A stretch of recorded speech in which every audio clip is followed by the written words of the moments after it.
said, I'm Richard Bird, and I'm speaking on behalf of Fredericton Heritage Trust.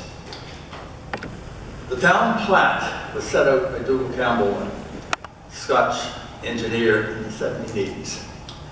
And he reserved, or at least the land was reserved, between York and Regent Streets, Queen and the River, for military purposes.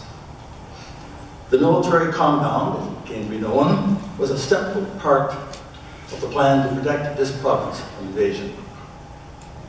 Over time, several significant buildings have been constructed there to house the soldiers. Only a few remain, but we still advertise it, that is, the city advertises it, as the historic garrison district. As military needs changed, so did the character of the site. All levels of government have used the property for other purposes. The federal government has constructed 2 post offices on it. The province a normal school, and more recently the city library. In the 1970s, there was a proposal to construct a shopping center on the site. That proposal was intended to revitalize our downtown. Opposition to that plan, by the way, led to the formation of Fredericton Heritage Trust.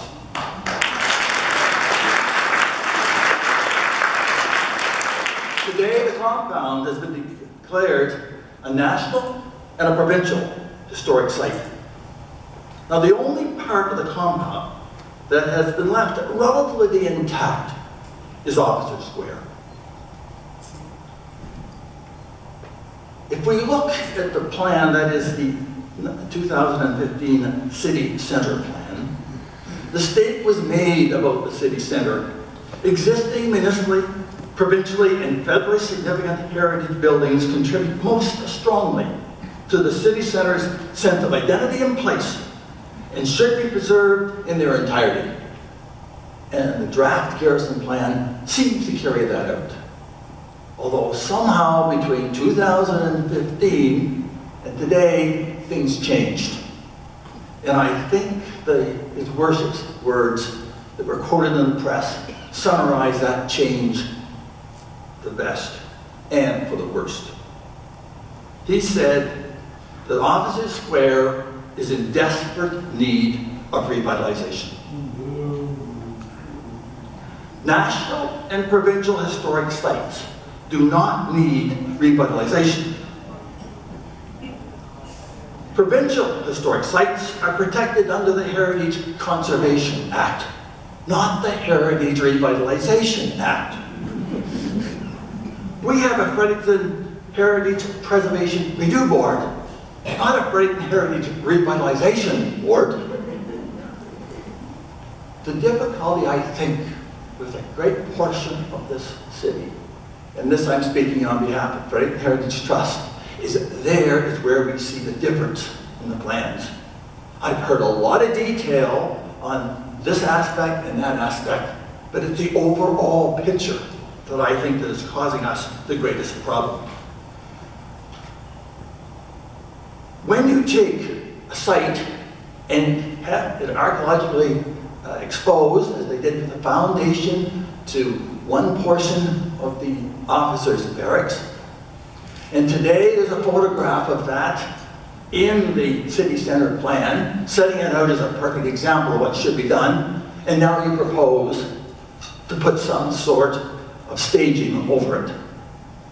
That, to me, is not conservation or preservation. Holding a concert in Officer Square is a great idea, as long as the concert does not damage the historic nature of the site. If the promoters cannot preserve the historic features of the square, the concert should be held elsewhere.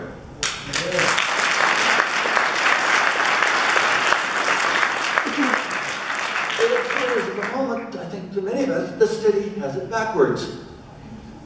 The concert goers are dictating what's going to happen, or should I say the concert promoters as to what's to happen. And I say that, and in particular I'd like to pick on the wall for that. I understand that the wall had to be removed, and there were 3 reasons given at a meeting that I got to attend, which was about, I'm I'm going to say 10 days before it was presented to the City Council. Now at that point, the design of the new wall was not complete. But the old wall had to come down because we have to widen the Regent Street, so I'm told. Secondly, is that the police department don't like a place that has many people without some sort of protection from, I gather, terrorists. The fire department doesn't like an enclosed space because they want people to get out. Well, all this is being done in order to do something for concerts. Well, I'd say if the concert is not going to be able to use the site, then it should go elsewhere. Let's first and foremost protect the heritage of the site.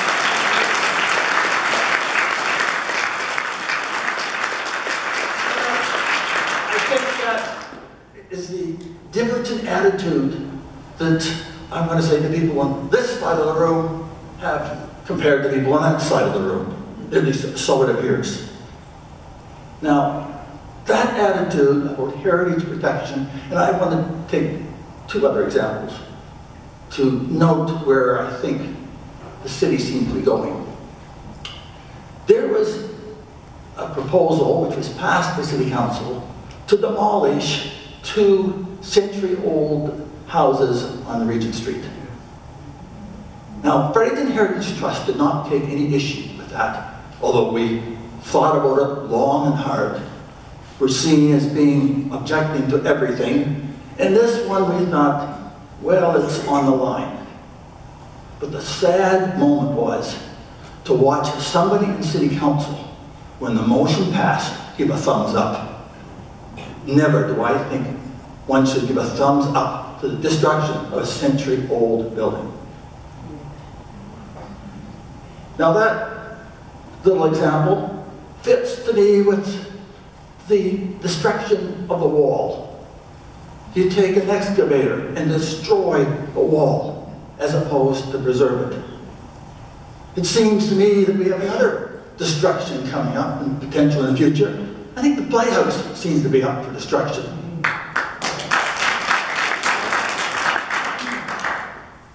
I think there's a chance that we're going to be able to designate this City Council as the Wrecking Ball City Council.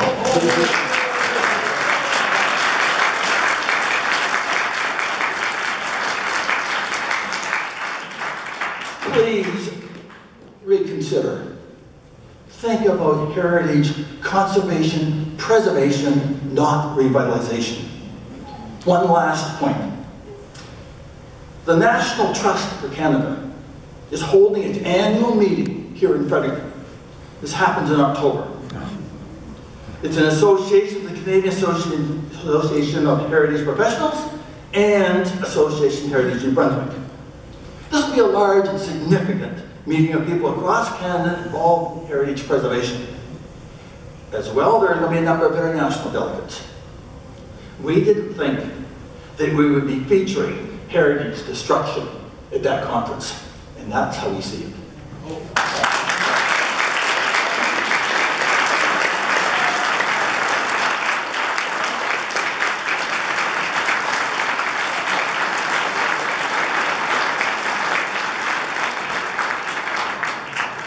Thank you, Richard.